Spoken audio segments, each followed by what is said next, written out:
Hello students, welcome to science institute. तो भाई हमने पिछले लेक्चर में पढ़ा था, हमने स्टार्ट की थी बंद ऊर्जा। तो बंद ऊर्जा की हमने डेफिनेशन कर ली थी। इसके बाद में फिर हमने पढ़ा था इसके अनुप्रयोग। अनुप्रयोग को हमने स्टार्ट किया था। अनुप्रयोग टोटल 3 थे, जिसमें से हम एक कर चुके हैं, मतलब अभिक्रिया ऊष्मा ज्ञात करना या determination of heat of reaction हमारा कंप्लीट हो चुका है। अब आज बात करेंगे इसके रिमेनिंग पर, मतलब संभवन ऊष्मा ज्ञात करना और अनुनाद ऊर्जा ज्ञात करना, determination of heat of formation and determination of resonetic energy. कि किस तरह से अगर हमें बंद ऊर्जा पता हो तो उसकी हम रेजोनेटिक एनर्जी या संभवन ऊष्मा ज्ञात कर सकते हैं। सबसे पहले बात करेंगे हम संभवन ऊष्मा को ज्ञात करना। किस तरह से संभवन ऊष्मा ज्ञात करेंगे, इसके लिए हम एक एग्जांपल लेंगे। अब देखो, डेफिनेशन में या लैंग्वेज में तो हम सिर्फ इतना ही लिखेंगे कि अगर किसी भी पदार्थ की हमें बंद ऊर्जा पता हो तो उसकी हम संभवन ऊष्मा ज्ञात कर सकते हैं। लेकिन कैसे ज्ञात करेंगे ये सिर्फ हमें समझ में आएगा एग्जाम्पल की सहायता से। तो हमें एक एग्जाम्पल लेंगे, बेंजीन की हम संभवन ऊष्मा ज्ञात करके बताएंगे कि भाई अगर बेंजीन की हमने ऐसे कर ली तो और जितने भी केमिकल कंपाउंड होंगे या और जितने भी तरह के मटेरियल होंगे उन सब की हम संभवन ऊष्मा या हीट ऑफ फॉर्मेशन कैलकुलेट कर सकते हैं। तो ध्यान से देखना, अगर आपने बेंजीन की ध्यान से समझ ली तो आप जितने भी केमिकल मटेरियल होंगे सबकी आप खुद ब खुद कर लोगे। लेकिन जरूरी है आपको ध्यान से देखना है बोर्ड पर, एक एक चीज को बड़े अच्छे से समझना है आपको। तो हम सीधा कहाँ आएंगे भाई, एग्जाम्पल पर आएंगे। हम ज्ञात करना चाहते हैं बेंजीन की हीट ऑफ फॉर्मेशन, इसकी संभवन ऊष्मा। अब संभवन ऊष्मा तो मैंने आपको बता रखी है सिंपल सी, कि किसी भी पदार्थ को उसके एलिमेंट की सहायता से बनाना, उसकी संभवन ऊष्मा कहलाती है। जैसे कि बेंजीन में मुझे 6 तो दिखाई दे रहे हैं कार्बन और 6 दिखाई दे रहे हैं हाइड्रोजन। तो 6 हाइड्रोजन प्राप्त करने के लिए मुझे चाहिए होंगे 3 H2 अणु। ये तो होता है सॉलिड फॉर्म में और ये होता है गैसियस फॉर्म में। इनकी रिएक्शन करवाओगे तो देखो ध्यान से, ये 6 कार्बन हो गए और यहाँ से ये 3 H2 हो गए, मतलब टोटल 6 हाइड्रोजन, 6 कार्बन, 6 हाइड्रोजन मिलेंगे। तो यहाँ से आपको C6H5 मिलेगा, मतलब बेंजीन मिलेगी, जिसकी शक्ल कुछ ऐसी दिखाई देगी। कैसी दिखाई देगी भाई शक्ल, इसको मैं और बेटर तरीके से दिखाऊं तो मैं इसको ऐसे दिखा सकता हूं। बेंजीन तो सभी जानते हैं, हमने बहुत पढ़ा है बेंजीन के बारे में, छोटी क्लासों में बहुत पढ़ा है, फर्स्ट ईयर में बहुत पढ़ा है। तो ये होती है बेंजीन, इस पर एक एक हाइड्रोजन लगा होता है इस तरह से। बोलो सही है कि नहीं है, एक एक हाइड्रोजन लगा होगा और 3 होते हैं सिंगल बॉन्ड और अल्टरनेट प्रेजेंट होते हैं डबल बॉन्ड। बोलो बेंजीन ऐसी ही दिखती है क्या, बिल्कुल ऐसी ही दिखती है। ये जो C6H6 है वो कुछ इस फॉर्म में अरेंज होते हैं। अब हमें इसकी संभवन ऊष्मा ज्ञात करनी है, तो फॉर्मूला क्या होगा भाई संभवन ऊष्मा का, ध्यान से देखना। इसके लिए जैसा होगा सभी के लिए बिल्कुल वैसा ही होगा।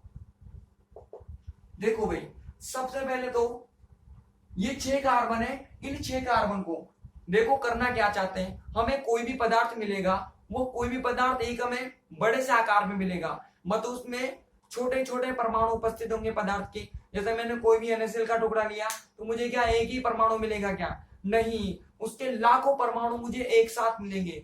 ऐसे में कार्बन का कोई भी टुकड़ा उठाऊंगा तो कार्बन के टुकड़े में भी उसके लाखों एटम्स उससे अटैच होंगे।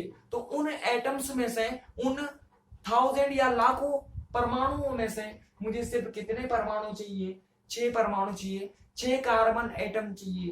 तो एक कार्बन को एटम को, मतलब किसी भी पदार्थ से एटम को बाहर निकालने के लिए, एटम का उसका मतलब एटमाइजेशन करने के लिए जो एंथैल्पी लगती है उसे कहा जाता है एंथैल्पी ऑफ एटमाइजेशन या कणन एंथैल्पी। बड़ा सा पदार्थ लिया, उसमें से एक परमाणु बाहर निकालना है, तो इसके लिए जो ऊर्जा आवश्यक होती है उस ऊर्जा को कहा जाता है एंथैल्पी ऑफ एटमाइजेशन या कणन एंथैल्पी। तो मुझे 6 परमाणु चाहिए, तो कितनी कणन एंथैल्पी देनी पड़ेगी, 6 कणन एंथैल्पी देनी पड़ेगी। आई बात समझ में, 6 एटमाइजेशन एंथैल्पी देनी पड़ेगी भाई मुझे इसको। तो यहां पर मैंने किया 6 इंटू एक कार्बन की परमाणु ऊर्जा, परमाणु ऊर्जा भी इसे बोला जाता है और कण एंथैल्पी भी बोला जाता है। ये तो 6 कार्बन का काम हो गया।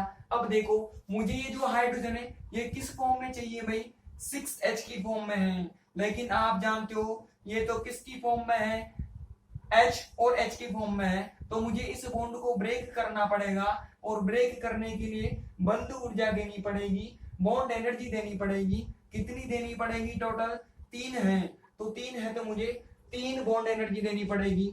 तो यहां पर हो गया 3 इंटू H2 की बंध ऊर्जा, H2 की बंध ऊर्जा। ठीक, ये तो किसका काम हो गया, हमारे रिएक्टेंट का काम हो गया। अब उसके बाद में माइनस करना है, रिएक्टेंट माइनस प्रोडक्ट करना होता है हमें। संभवन ऊष्मा के लिए क्या करना है भाई, रिएक्टेंट माइनस प्रोडक्ट। अब इसका भी नॉर्मल सा तरीका है, यहाँ पर तो एनर्जी रिक्वायर होती है, आवश्यक होती है, तो ऑटोमेटिक क्या आएगा, यहाँ पर प्लस आएगा। और इधर की तरफ बॉन्ड्स का फॉर्मेशन होता है, बंधों का निर्माण होता है, तो ऊर्जा बाहर निकलती है। तो जितने भी बॉन्ड फॉर्म होंगे प्रोडक्ट के अंदर वो एनर्जी बाहर निकलेगी। तो इसके आगे ऑटोमेटिक क्या आ जाएगा, माइनस, और इसके आगे प्लस। तो हो गया प्रोडक्ट, सॉरी रिएक्टेंट माइनस क्या कर दिया हमने, प्रोडक्ट कर दिया। ऐसे समझ लो या दूसरे तरीके से समझ लो, यहाँ तो रिक्वायर है एनर्जी तो प्लस साइन लगाया, यहाँ बॉन्ड का फॉर्मेशन हुआ, बंधों का निर्माण हुआ, तो ऊर्जा बाहर निकलती है, रिलीज होती है, तो माइनस। ऑटोमेटिक फॉर्मूला क्या बन गया कि मैं रिएक्टेंट में से प्रोडक्ट को माइनस करना है।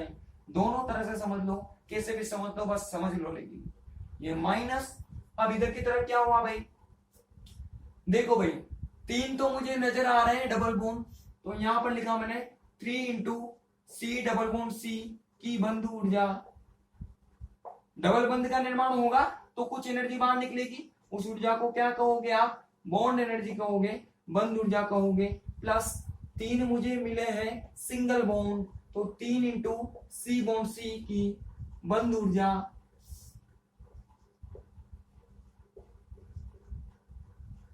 आई बात समझ में, आगे देखो भाई ये प्लस, उसके बाद में और 6 क्या है हमारे पास, हाइड्रोजन, तो 6 इंटू CH की बंध ऊर्जा। ये सारी वैल्यूज आप पुट कर दोगे तो आपको बेंजीन की संभवन ऊष्मा प्राप्त हो जाएगी, heat of formation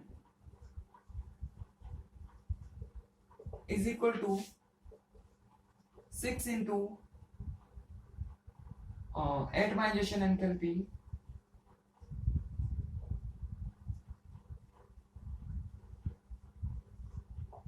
of 1 carbon, plus में क्या आएगा भाई, bond energy of 3 into bond energy of H2 minus, इधर की तरफ क्या आएगा, 3 into bond energy of C double bond C plus 3 into bond energy of C single bond C plus 6 into bond energy of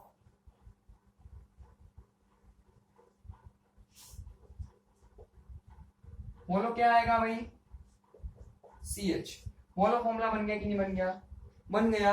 अगर आप सारी values put कर देते हो तो आपके पास इसकी संभवन ऊष्मा प्राप्त हो जाएगी या हीट ऑफ फॉर्मेशन मिल जाएगा आपको। अब देखो यहाँ तो मैं बता देता हूं, लेकिन अगर कभी भी इस तरह का कोई भी न्यूमेरिकल आएगा, कोई भी न्यूमेरिकल आएगा और आपसे बोला जाएगा इसकी हीट ऑफ फॉर्मेशन कैलकुलेट करो, संभवन ऊष्मा याद करो, तो जितनी भी वैल्यूज आपको रिक्वायर होगी वो सारी आपको गिवन करेगा न्यूमेरिकल के अंदर। यहाँ तो मैं बता दूंगा, लेकिन न्यूमेरिकल आएगा तो ऑलवेज आपको गिवन होगी वैल्यू, बस आपको सोल्व करके, ऐसे ये फॉर्मूला नहीं देगा, ये फॉर्मूला आपको लगाना पड़ेगा, दिमाग लगाना पड़ेगा कि कैसे क्या क्या हुआ। तो आपको वैल्यूज गिवन करेगा, फॉर्मूले में वैल्यू पुट करनी है, सोल्व कर दोगे आप तो आपको आंसर मिल जाएगा। यहाँ पर अगर वैल्यू पुट कर दोगे आप तो देखो भाई ये हो गया हमारा पहले 6 इंटू जो कार्बन एक कार्बन की एटमाइजेशन एंथैल्पी होती है 700 किलो जूल मोल इनवर्स। उसके बाद में प्लस क्या है भाई 3 इंटू एक H2 की बॉन्ड एनर्जी होती है 435, कल ही आई थी हमारे काम 435 किलो जूल। उसके बाद में ये खत्म हो गया, ये माइनस। अब कहां आ जाओ इसके पास, ये 3 into carbon double bond carbon की एनर्जी होती है 615 किलो जूल, ये प्लस। उसके बाद में कहा जाओ भाई सिंगल बॉन्ड पर, ये देखो 3 इंटू सिंगल बॉन्ड की एनर्जी होती है 347 किलो जूल, फिर ये प्लस। अब कहा जाओ 6 इंटू इसकी बॉन्ड एनर्जी CH बॉन्ड की एनर्जी, ये होती है ऑलमोस्ट 135 किलो जूल। सारी एनर्जी पता है हमें, इनको सोल्व कर दोगे आप तो आपको आंसर मिल जाएगा 135। कर लेना आप 16 आप लोग, किसमें मिलेगा, सारी यूनिट्स हमने किलो जूल में पुट की है तो आंसर भी आएगा किलो जूल मोल इनवर्स में। जिस यूनिट में वैल्यू पुट करोगे आंसर उसी यूनिट में आएगा। अगर कैलोरी में पुट करोगे तो कैलोरी में, किलो जूल मोल इनवर्स में किया है तो किलो जूल मोल इनवर्स में आंसर आपको मिल जाएगा। इस तरह से हम बेंजीन की हीट ऑफ फॉर्मेशन कैलकुलेट कर सकते हैं। ये जैसे बेंजीन की किए अदर मटेरियल की भी हम वैसे ही कर सकते हैं। जैसे कि अब मैं एक एग्जांपल से आपको एक्सप्लेन कर दूं, क्या, जैसे कि मुझे किसकी कैलकुलेट करनी है, CH4 की कैलकुलेट करनी है तो मुझे क्या क्या लगेगा, एक तो कार्बन लगेगा, साथ में 2 H2 मॉलिक्यूल लगेंगे। अब आप जानते हो ये सॉलिड फॉर्म में होता है और ये गैसेस फॉर्म में होता है, तो एक तो इसकी क्या लगेगी एटमाइजेशन एनर्जी, कर्नल एंथैल्पी लगेगी, साथ में यहाँ पर 2 क्या लगेगी बॉन्ड एनर्जी। ये तो हमने किसका काम कर दिया, रिएक्टेंट का काम कर दिया। अब यहाँ पर इधर देखो कौन से बॉन्ड का फॉर्मेशन हुआ है, CH बॉन्ड का फॉर्मेशन हुआ है, तो 4 CH बॉन्ड का फॉर्मेशन हुआ है। तो एक की पता है 4 से मल्टीप्लाई कर दोगे, इसमें से इसको माइनस कर दोगे तो आपको CH4 की हीट ऑफ फॉर्मेशन पता लग जाएगी। मैंने यही बताया था, किसी भी कंपाउंड को उसके तत्वों की सहायता से बनाना, एलिमेंट्स की सहायता से बनाना, उसका फॉर्मेशन कहलाता है। और इस फॉर्मेशन में जो एंथैल्पी रिलीज होगी वो हमेशा कहलाएगी हीट ऑफ फॉर्मेशन या संभवन उष्मा, हमेशा रिलीज होगी। कुछ में ऑब्जॉर्ब होती है, जिनमें अवशोषित होगी उनका फॉर्मेशन इजीली नहीं होता, क्योंकि एनर्जी निकलना मतलब हमारे लिए फायदा ही फायदा।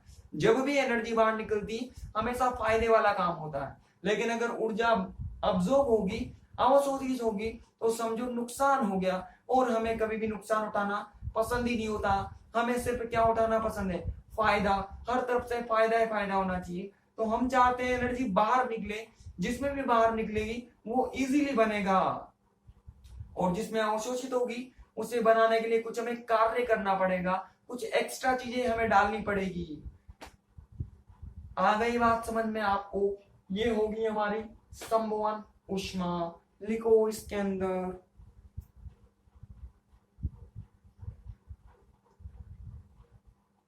बंद ऊर्जा के आधार पर, बंद ऊर्जा के आधार पर पदार्थों की संभवन उष्मा ज्ञात की जा सकती है। बंद ऊर्जा के आधार पर पदार्थों की संभवन उष्मा ज्ञात की जा सकती है। संभवन उष्मा ज्ञात की जा सकती है। संभवन उष्मा ज्ञात की जा सकती है। एग्जाम्पल कर लो भाई पूरा नीचे तक।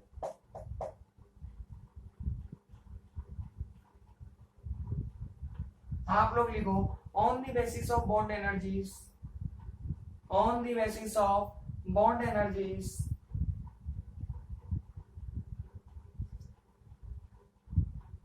heat of formation of chemical compounds, heat of formation of chemical compounds can be determined, can be determined। Complete कर लीजिए भाई नीचे तक। इसको सोल्व करोगे ना तो 135 के ऑलमोस्ट मिलेगा, इतना ही मिलेगा लगभग। करना कैसे बताइए, आपको स्क्रीनशॉट लेकर कर लिया होगा यहां तक, कर लेना नहीं भी किया हो तो। अब हम बात करते हैं दूसरी वाले की, मतलब समभवन ऊष्मा के बाद बात करेंगे हम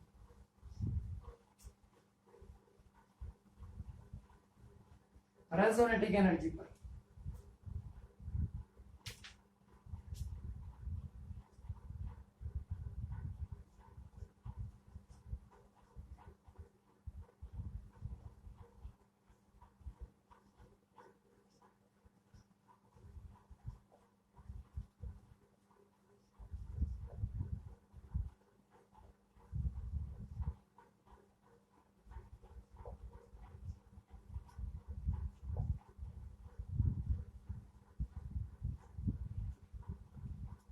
हो गया होगा आपका?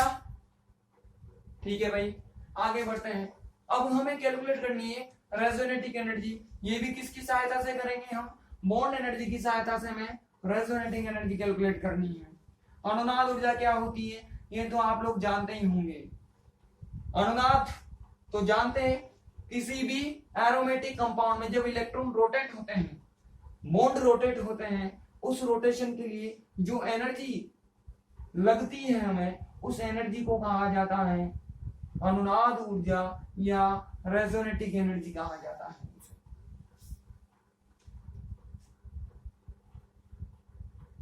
इसके लिए भी हम सीधा बोलेंगे कि अगर हमें किसी भी पदार्थ की बॉन्ड एनर्जी पता हो तो हम उसकी रेजोनेटिक एनर्जी कैलकुलेट कर सकते हैं, अनुनाद ऊर्जा ज्ञात कर सकते हैं। इसका तो सिंपल सा फॉर्मूला है कि आपके पास जो भी प्रैक्टिकल वैल्यू है उसमें से माइनस कर दीजिए आप थ्योरेटिकल वैल्यू को।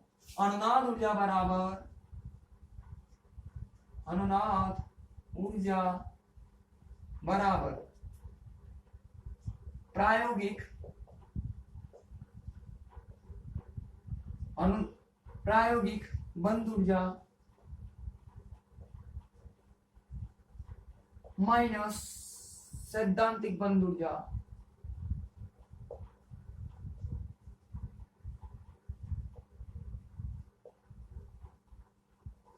ठीक, इंग्लिश में क्या हो जाएगा भाई?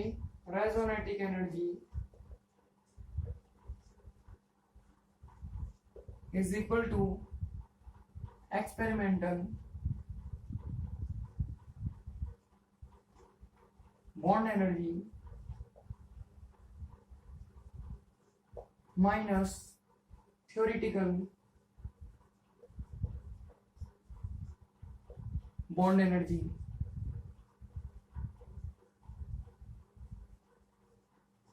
ठीक, इस फॉर्मूले से आप कैलकुलेट कर सकते हो।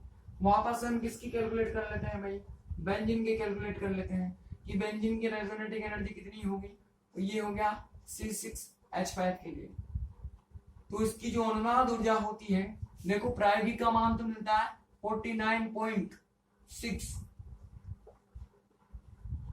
और इधर की तरफ ये माइनस और फर्दर क्या आ जाएगा? माइनस आ जाएगा। और जो इसकी थ्योरेटिकल एनर्जी होती है वो होती है 85.6। माइनस कर दोगे तो देखो ये माइनस माइनस प्लस, ओवरऑल आपको यहां से कितना मिलेगा भाई? 36 आंसर मिलेगा, 36.0। और जो ये वैल्यू होती है वो होती है किलो कैलोरी में। मतलब बेंजीन की जो अनुनाद ऊर्जा होती है वो होती है 36 किलो कैलोरी।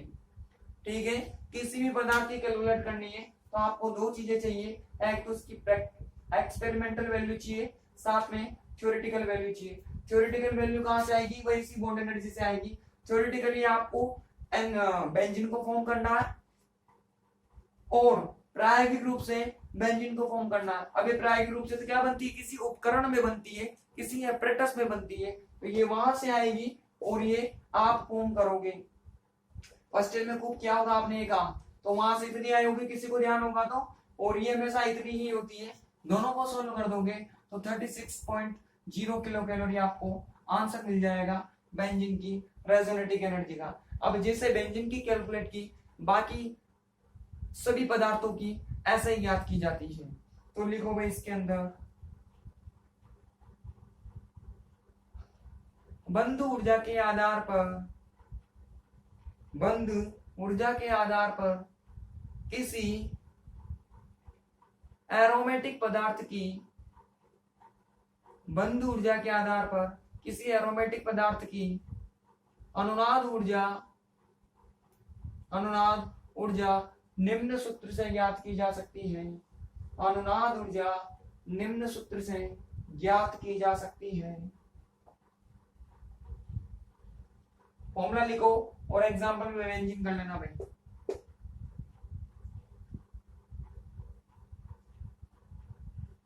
आप लोग लिखो on the basis of bond energies, on the basis of bond energies, resonating energy of aromatic compounds, resonating energy of aromatic compounds can be determined,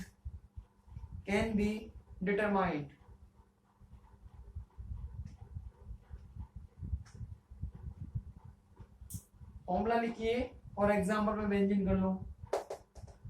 कर लिया होगा आप लोगों ने, जल्दी कर लो भाई।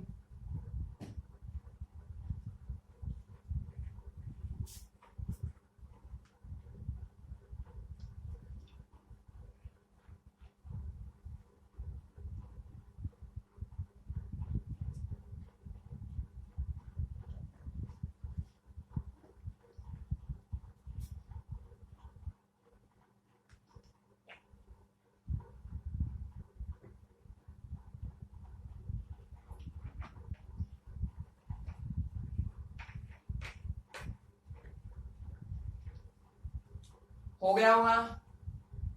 इसी के साथ आपकी ये यूनिट खत्म होगी भाई। इसके दो पार्ट थे, एक तो थर्मो वाला मतलब थर्मोडायनेमिक्स वाला, उसके बाद में सेकंड पार्ट था थर्मोकेमिस्ट्री। दोनों हमने बहुत अच्छे से पढ़े। थर्मोडायनेमिक्स में हमने सारा पढ़ लिया, कुछ नहीं छोड़ा था भाई। और थर्मोकेमिस्ट्री में भी कंप्लीट हो चुका है, कुछ भी नहीं बचा। ये दोनों के लिए कंप्लीट हो गया भाई। यूके के लिए भी कंप्लीट है और आरयू के लिए भी कंप्लीट है। दोनों के सिलेबस में इतना ही है आपके यूनिट नंबर 1 के अंदर। अब कल से बात करेंगे हम यूनिट नंबर 2 पर, जो भी हमारे रिलेटेड है थर्मोडायनेमिक्स से। थोड़ी सी थर्मोडायनेमिक्स तो हमने पढ़ी है यूनिट नंबर 1 के पहले पार्ट में, और बची कुछ जो थर्मोडायनेमिक्स है वो हम पढ़ेंगे यूनिट नंबर 2 के अंदर। तो उसे हम स्टार्ट करेंगे कल से। आज के इस लेक्चर में आपको एक न्यूमेरिकल कराता हूं भाई। लिखिए न्यूमेरिकल। 2 मोल आदर्श गैस को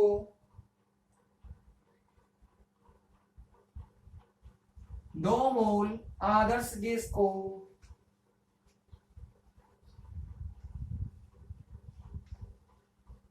27 डिग्री सेल्सियस ताप पर, बिल्कुल सिंपल सा न्यूमेरिकल है भाई ये। 2 मोल आदर्श गैस को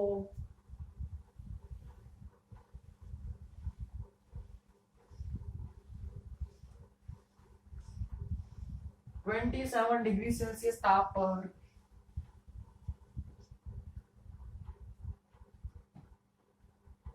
10 लीटर से 5 लीटर तक संपीड़ित करने के लिए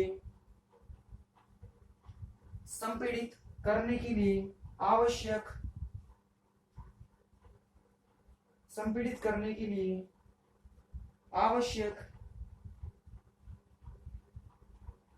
न्यूनतम कार्य की गणना कीजिए। आवश्यक न्यूनतम कार्य की गणना कीजिए।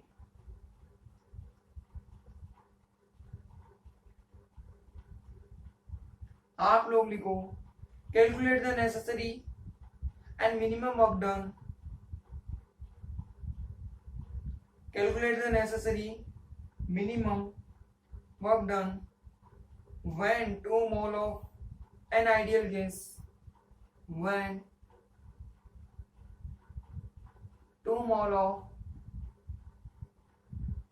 an ideal gas compressed from 10 liter to 5 liter, 10 liter to 5 liter at 27 degree Celsius temperature, at 27 degree Celsius temperature. ठीक है भाई, बड़ा सिंपल सा न्यूमेरिकल है। ऐसा तो मैंने बहुत करवाया आप लोगों को, तो कर लेते हैं, इसमें भी कौन सी बड़ी बात है भाई। ये हो गया हमारा गिवन। गिवन में सबसे पहले हमने लिखा टी बराबर कितना गिवन किया गया है 27 डिग्री सेल्सियस। केल्विन में कन्वर्ट करना पड़ेगा क्योंकि हमें वैल्यू केल्विन में चाहिए।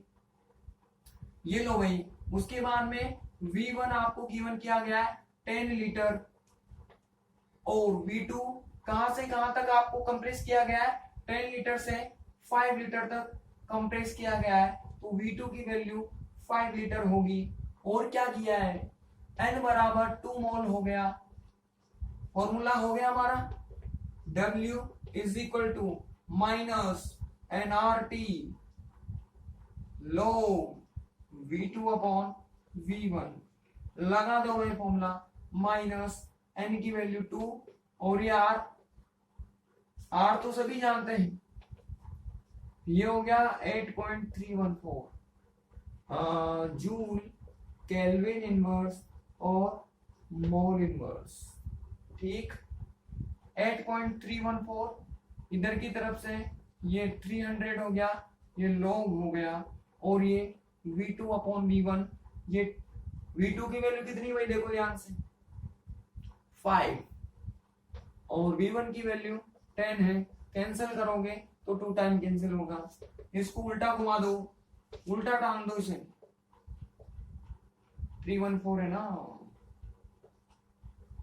और ये 300 उल्टा करोगे तो ये log 2 हो गया और एक माइनस बनेगा, एक माइनस लेकर आएगा, वो आने वाला माइनस और ये वाला माइनस दोनों कैंसिल हो गए, तो बचा क्या भाई 81314। इसको इससे मल्टीप्लाई कर दिया तो ये 600 हो गया और ये log 2 कितना होता है 0.3010 होता है। ठीक है भाई, ये जो आंसर है वो किस में आएगा देखो, केल्विन तो इस वाले केल्विन से कैंसिल, मोल इनवर्स यहां से जो मोल आएगा उससे कैंसिल हो जाएगा, यहाँ पर सिर्फ क्या बचेगा जूल बचेगा। तो ये जो वर्क डन आएगा आपका ये किस में निकल कर आएगा जूल में निकल कर आएगा। तो यहां से आप कैलकुलेट कर लेना, आपको वैल्यू मिल जाएगी भाई। कैलकुलेट करने का काम तो पता है ना किसका होता है, आप लोगों का होता है। तो आपको कैलकुलेट करना है कितनी वैल्यू आती है, ये आपका न्यूनतम कार्य आ जाएगा, मिनिमम वर्क आ जाएगा। हमेशा ध्यान रखना जब भी प्रसार किया जाता है कार्य होता है मैक्सिमम, बता रखा मैंने सब कुछ आप लोगों को। अगर आपने प्रसार किया है एक्सपेंशन किया है तो मैक्सिमम आएगा, अगर आपने संपीड़न कर दिया तो जो वर्क डन होगा वो निकल कर आएगा मिनिमम। ये होता है मैक्सिमम, ये होता है मिनिमम। ये किसकी स्थिति में एक्सपेंशन की स्थिति में, प्रसार की स्थिति में, और ये होता है संपीड़न की स्थिति में। आ गई बात समझ में, कर लेना इसको सोल्व। इसी के साथ आज के लेक्चर में इतना ही। कल हम स्टार्ट करेंगे भाई यूनिट नंबर 2 थर्मोडायनेमिक्स। ठीक है, तो तैयार रहिएगा। और भाई इस यूनिट में आपके बहुत सारा बेसिक काम आएगा। इसमें थर्मो की जो पिछले पार्ट वाला है उसको रिवाइज कर लेना, प्लेलिस्ट को मैंने लिंक डाल दिया आपकी इसमें, अगर नहीं करोगे तो समझ में नहीं आएगा।